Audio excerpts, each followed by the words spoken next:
Hello guys, आज हम discuss करने जा रहे हैं क्लास 12th की जो पोएम है an elementary school classroom in a slum, और जिसके पोइट हैं स्टीफन स्पेंडर।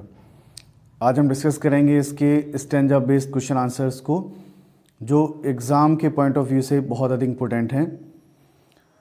अगर इसको सॉल्व करने से पहले इसके हिंदी एक्सप्लेनेशन को देख लेते हैं और सेंट्रल आइडिया को देख लेते हैं तो हमारे लिए इसके क्वेश्चन आंसर सॉल्व करना अधिक आसान होगा। और इसकी लिंक जो है मैं डिस्क्रिप्शन बॉक्स में डाल दूंगा। पहले आप पोएम की हिंदी समरी को देखें, हिंदी एक्सप्लेनेशन को समझें, उसके बाद सेंट्रल आइडिया देखें, उसके बाद इन क्वेश्चन आंसर्स को सॉल्व करें। चलिए स्टार्ट करते हैं। तो पहला स्टैंजा कुछ इस तरीके से है। Far far from gusty waves these children's faces like rootless weeds, the hair torn around their pallor, the tall girl with a weighed down head. पहला क्वेश्चन है, हु आर दीज चिल्ड्रन, कि ये बच्चे कौन हैं। These children are the poor children who live in slum, ये बच्चे गरीब बच्चे हैं जो सिलम में रहते हैं। सिलम का मतलब होता है झुग्गी झोपड़ियों में रहने वाले लोग, गंदी बस्ती में रहने वाले लोग। Question number second, what does the poet meant by gusty wave, कवि का यहाँ पर गस्टी वेव्स कहने का क्या मतलब है। Answer, by gusty waves the poet means, gusty wave से कवि का तात्पर्य है द ब्यूटीफुल साइट नेचर, सुंदर प्रकृति का दृश्य, which are not visible in the slum, जो झुग्गी झोपड़ियों में रहने वाले बच्चे हैं उनको विजिबल नहीं होता है, उन्हें वो दिखाई नहीं पड़ता है। Next question, what has possibly weighed down the tall girl's head, जो टॉल गर्ल है, लंबी सी लड़की है, उसके सिर को संभवतः किसने बोझिल किया हुआ है, किसने, ऐसा लग रहा है कि बोझ तले वो दबी हुई है। इसका आंसर देखते हैं।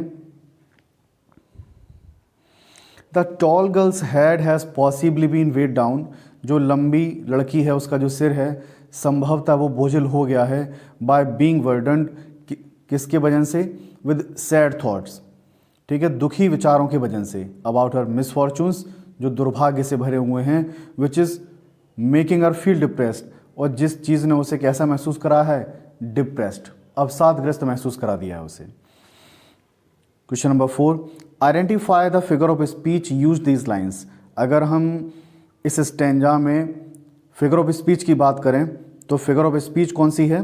तो स्टैंजा अगर मैं ये लाइन देखते हैं, ये वाली जो लाइन है, like rootless weeds the hair torn round their pallor, तो जो बालों की जो तुलना की है, जो स्टूडेंट्स हैं उनके जो बाल हैं उनकी तुलना किससे की है, उन्होंने रूटलेस वीड से तुलना की है। और जो कंपैरिजन करने के लिए जो वर्ड प्रयोग में लाया जा रहा है वो क्या है, लाइक, तो यहाँ पर सिमली प्रयोग में लाया जा रहा है। इस स्टैंजा में जो फिगर ऑफ स्पीच है वो क्या है, सिमली है।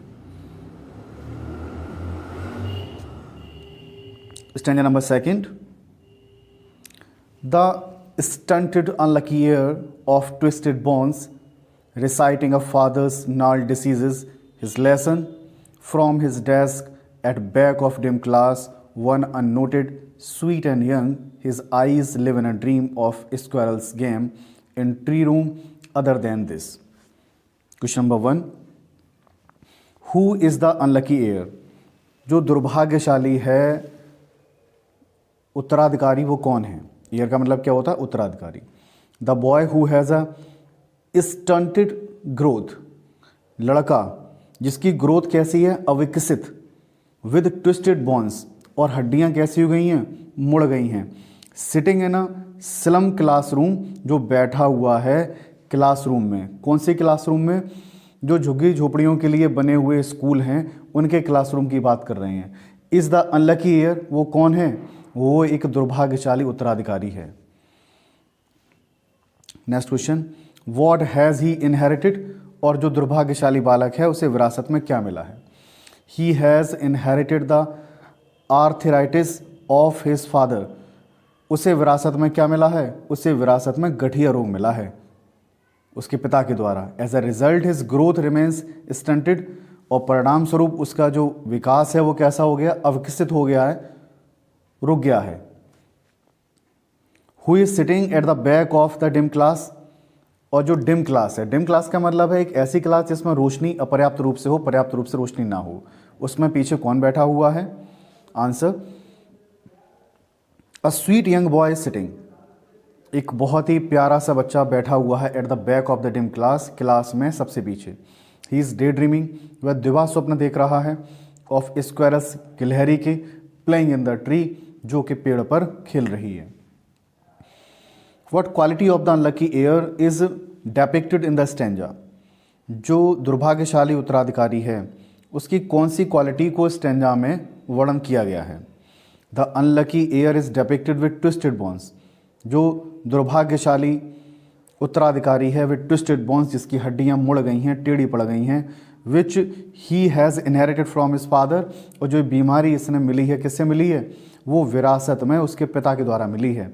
हु सफ़र्स फ्रॉम एर्थराइटिस, जिसके पिता किस बीमारी से ग्रसित हैं? एर्थराइटिस, गठिया रोग से ग्रसित हैं। Next question, what does the child want to enjoy, बच्चा किस चीज़ का आनंद लेना चाहता है? The child wants to enjoy seeing squirrels playing in the tree, बच्चा आनंद लेना चाहता है, वो देख रहा है स्क्वायरल, गिलहरी को, प्लेइंग इन द ट्री, पेड़ पर खेलते हुए, आउटसाइड द क्लासरूम, क्लासरूम के बाहर। Stanza number 3, on sour cream walls donations Shakespeare's head cloudless at dawn, civilized dome riding all cities, belled flowery trellis valley, open-handed map awarding the world's its world. How were the walls built? दीवारें वहाँ की जो classroom की हैं वो कैसी बनाई गई थी? The walls were built with donations from various sources. जो दीवारें बनी हैं वो विभिन्न डोनेशंस, लोगों ने डोनेशन दिए हैं, पैसा दिया है लोगों ने अलग अलग, उसकी सहायता से वेरियस अलग अलग सोर्स के द्वारा पैसा मिला है, दान मिला है, तब ये दीवारों का निर्माण हुआ है। What do you find in the classroom, आप क्लासरूम में क्या पाते हैं? In the classroom we find malnourished children, classroom में हम पाते हैं कुपोषित बच्चे। वन इनोसेंट स्वीट चाइल्ड, एक मासूम प्यारा सा बच्चा। अ पिक्चर ऑफ शेक्सपियर, शेक्सपियर की एक तस्वीर। अ वर्ल्ड मैप, दुनिया का एक नक्शा। A picture of a modern city, और एक आधुनिक शहर की एक तस्वीर। And of a Tyrolese valley, और एक ट्रायलस वैली की एक तस्वीर। What is the significance of Tyrolese valley, Tyrolese valley का महत्व क्या है? The significance of Tyrolese valley, Tyrolese valley की जो महत्वता है is a contrast to the conditions of classroom, जो क्लासरूम की स्थिति है उनके जस्ट विपरीत है। एज, क्योंकि it is a place of beauty, जो ट्रायलस वैली है वो एक सुंदरता का स्थान है, सुंदर स्थान है। दे हैव नेवर सीन, जो उन्होंने कभी देखा ही नहीं है। और which is unknown to them, और उनके लिए कैसा है? बिल्कुल अननोन है। It can arouse in them a desire to be part of it, और ये चीज़ क्या करती है? यह अराउज, ये उत्सुक कर सकती है, उनके अंदर उठा सकती है डिज़ायर, एक इच्छा को, to be a part of it, कि वो भी इसका क्या बन जाए? हिस्सा बन जाए। वो उत्सुक हो जाएंगे कि इस चीज़ को वो क्या करें? देखें। What does the word belled mean, जो इस स्टेंजा में बेल्ड वर्ड आया है उसका क्या मतलब है? The word belled means either, जो वर्ड बेल्ड है उसका मतलब या तो हो सकता है there the Tyrolese valley is in the shape of a bell, जो ट्रायलस वैली का जो आकार है वो किसकी तरह है? एक बेल की शेप में है।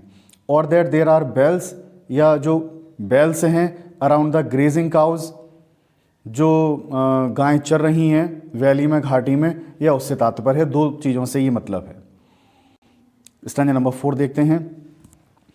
And yet for these children these windows not this map their world, where all their future is painted with fog, a narrow street sealed in with a lead sky, far from rivers, capes and stars of words.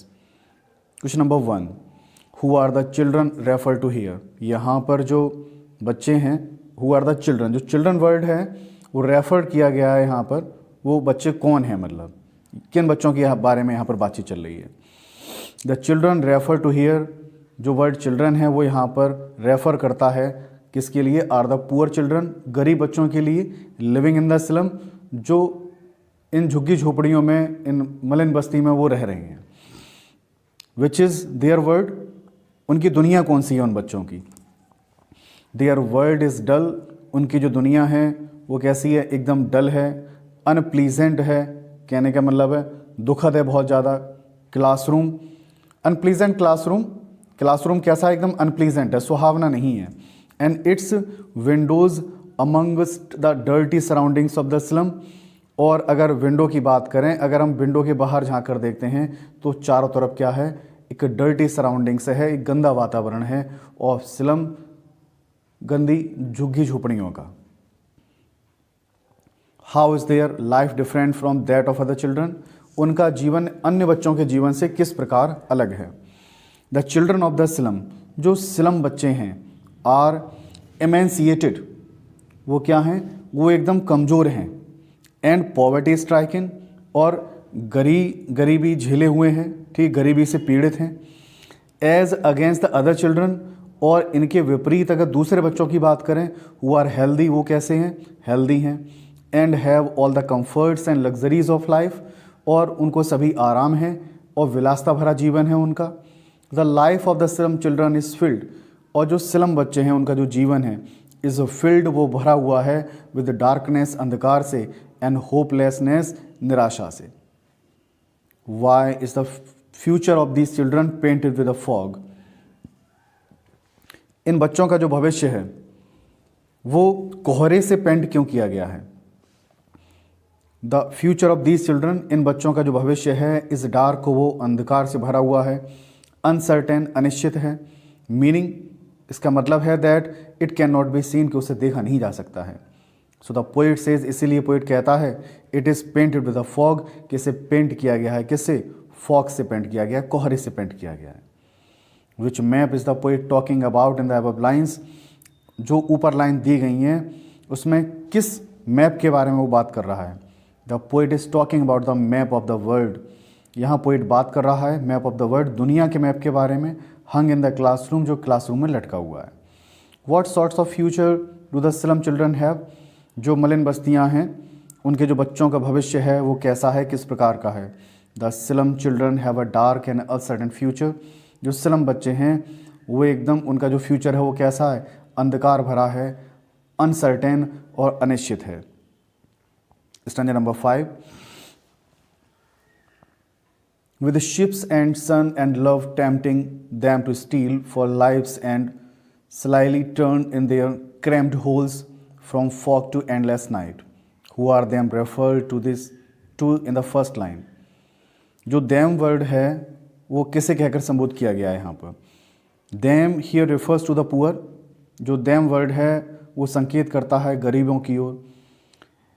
emaciated children, कमज़ोर बच्चों की ओर, of the slum, जो कौन से हैं, मलिन बस्तियों के बच्चे हैं। What tempts them, उन्हें क्या लुभाता है। They are tempted by all the beautiful things of the world, वो टेम्प्ट होते हैं, वो ललचाते हैं, आकर्षित होते हैं, by all the beautiful things of the world, दुनिया की सभी सुंदर चीज़ों से। The luxuries, ठीक है, विलासतापूर्ण चीज़ों से। And the लाइफ स्टाइल, और जीवन शैली, विलासतापूर्ण जीवन शैली से। That the rich enjoy, जो धनी लोग एन्जॉय करते हैं, आनंद लेते हैं उसको, उससे वो अट्रैक्ट होते हैं। दे आर टेम्प्टेड, और वो किससे लुभाते हैं, किससे अट्रैक्ट होते हैं, to steal them as they can not possess these otherwise, वो चाहते हैं इन चीज़ों को क्या करें, चुरा लें। क्यों, दे can not possess these otherwise, क्योंकि वो इन चीज़ों को क्या नहीं कर सकते हैं, पजेस नहीं कर सकते हैं, धारण नहीं कर सकते हैं।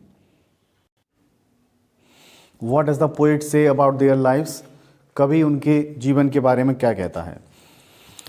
The answer, the children of the slum live amidst dirty surroundings, जो स्लम बच्चे हैं रहते हैं गंदे वातावरण में। इन द क्रैम्प्ड हाउस, और घर उनके कैसे हैं, क्रैम्प्ड हैं, तंग, छोटे छोटे घर हैं। विच आर डार्क, जो अंधकार से भरे हैं। अनप्लीजेंट, सुहावने नहीं है। The poet is not happy, और पोइट जो है खुश नहीं है। With the way these children are compelled to live, इस तरीके का जीवन बच्चे जीने के लिए मजबूर हैं। ठीक है, इससे पोइट क्या नहीं है, बिल्कुल भी खुश नहीं है कि बच्चे मजबूर हो गए इस तरीके का जीवन जीने में। What do you understand by from fog to endless night, क्या समझते हैं आप इस वर्ड से, from fog to endless night. From fog to endless night means, यहाँ पर जो from fog to endless night का मतलब है from morning till night, morning से लेके रात तक। The poor children of the slum, जो सिलम बस्ती के जो गरीब बच्चे हैं, हैव अ मिजरेबल एग्जिस्टेंस, उनका बहुत ही दयनीय अस्तित्व है। They suffer from morning to night every day, और वो सुबह से लेकर शाम तक इसी चीज़ से वो कैसे रहते हैं, पीड़ित रहते हैं। Stanza number 6, on their slag heap these children wear skins peeped through by bones and spectacles of steel with mended glass like bottles, bits on stones. Name the poet and the poet. Poem और poet का नाम बताइए. The poem is, poem का नाम क्या है? An elementary school classroom in a slum. और जो poet हैं उसके कौन है? Stephen Spender. Question number 2, which image is used to describe the poverty of these children?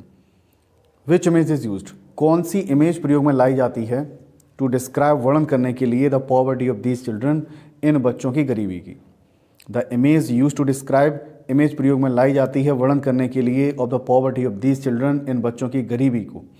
Are skins peeped through by bones, ये जो लाइन है कि skin peeps through by bones, कि क्या कर रही हैं, ऐसा लग रहा है कि स्किन जो है झांक रही हैं, थ्रो आउट बाय बोन्स, किससे, हड्डियों से। And spectacles of steel with मेंडेड glass, और इनके जो चश्मा पहने हुए हैं उनका जो ग्लास है वो कैसा है, मेंडेड ग्लास है, टूटा हुआ है, उसे सही कर दिया गया है। तो यहाँ से आप देख सकते हैं ये कुछ इमेज हैं, ये बता रही हैं कितने गरीब हैं। क्यों? अगर उनका चश्मा टूट गया है तो उन्होंने जोड़ दिया है, वो नया नहीं ले सकते हैं। इतने वीक हैं शरीर से कि हड्डियाँ क्या हो रही हैं, बाहर आ रही हैं एकदम, ठीक है, बिल्कुल चिपकी हुई हैं स्किन से। What sort of life do these children lead? ये बच्चे किस तरीके का जीवन जीते हैं? The children of the slum lead a life with dirty surroundings. जो स्लम बच्चे हैं, lead a life, वो जीवन जीते हैं with the dirty surroundings, एक गंदे वातावरण का। In cramped house, बहुत ही छोटे छोटे घरों में रहते हैं वो, which are dark, जो अंधकार से भरे हुए हैं, unpleasant हैं and foggy हैं। मीनिंग, इसका तात्पर्य है they have a dim future, उनका जो फ्यूचर है वो कैसा है, dim है, अंधकार से भरा हुआ है।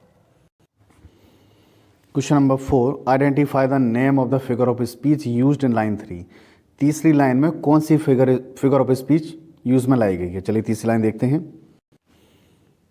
लाइन है with मेंडेड glass like bottles bits of stone. तो जो मेंडेड ग्लास, जो स्पेक्टिकल्स में जो यूज़ किया गया है, मतलब जो सही किया गया है, जो टूटा हुआ है, क्रैक पड़ गई हैं जिस गिलास में, उसकी तुलना की है उन्होंने। किससे तुलना की है?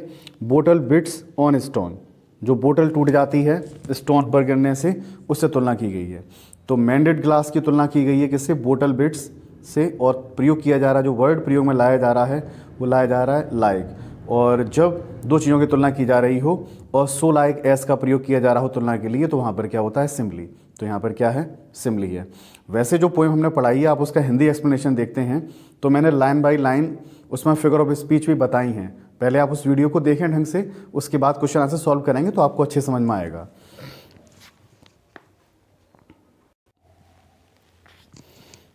चलिए लास्ट स्टैंजा देखते हैं इसका। Break O break open till they break the town and show the children to green fields and make their world run azure on gold sands and let their tongues run naked into books the white and green leaves open history theirs whose language is the sun. What is meant by break or break? Break or break से क्या मतलब है यहाँ पर? The poet wants to bring these children, poet चाहता है to bring these children out of their filthy surroundings. उनका जो गंदा वातावरण है उनको बाहर लेके आना चाहता है वो। He wants them, वह चाहता है to break the shackles, कि इन बेड़ियों को वो क्या करें? तोड़ें। That this slum has put on them, जो सिलम ने क्या किया? सिलम लोगों ने उन पर डाल रखी हैं। सो दैट, ताकि they can see the outside world, जो बाहरी दुनिया को, ताकि वो बाहरी दुनिया को भी देख सकें। ठीक है, सिलम बस्तियों में ही अपनी ज़िंदगी ना बिता दें, वहीं उनका जीवन पूरा समाप्त ना हो जाए, वो उनको बाहर लाना चाहता है। वो कहता है ब्रेक ओ ब्रेक, तोड़ दो उन जंजीरों को। Who are they? दे यहाँ पर कौन है? दे रेफर्स टू द पुअर। दे से यहाँ पर मतलब है वो गरीब। एमेसिएटेड चिल्ड्रन ऑफ द सिलम, वो सिलम बच्चे जो हैं, जो एमेसिएटेड, बहुत ज़्यादा कमज़ोर हैं, उनके बारे में बात कर रहे हैं, शक्तिहीन हैं जो। What does the poet want for them? कभी उनके लिए क्या चाहता है?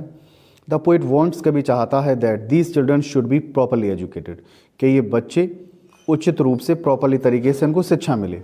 बिकॉज क्योंकि अकॉर्डिंग टू हिम उनके अनुसार history is written by those इतिहास उन्हीं के द्वारा लिखा जाता है whose language has the energy जिनकी लैंग्वेज क्या रखती है, एनर्जी रखती है, and warmth of the sun और सूर्य जैसी क्या रखती है, गर्मी रखती है। Explain till they break the town, वर्णन करें इस वर्ड का till they break the town. The poet wishes the children, poet चाहता है the children to break the shackles of the slum, के जो स्लम हैं मलिन बस्तियों की जो जंजीरें हैं उनको ये बच्चे क्या करें, तोड़ दें, सो दैट ताकि they can come out of their dirty surroundings, ताकि वो इस गंदे वातावरण से बाहर आ सके, into an open area of freedom, और आज़ादी के इस ओपन एरिया में आ जाएं। आई होप आपको ये समझ में आए होंगे। इसी तरीके से हम आगे की जो पोएम है उनके स्टैंजा बेस्ड क्वेश्चन आंसर्स को सॉल्व करेंगे। Thank you very much guys.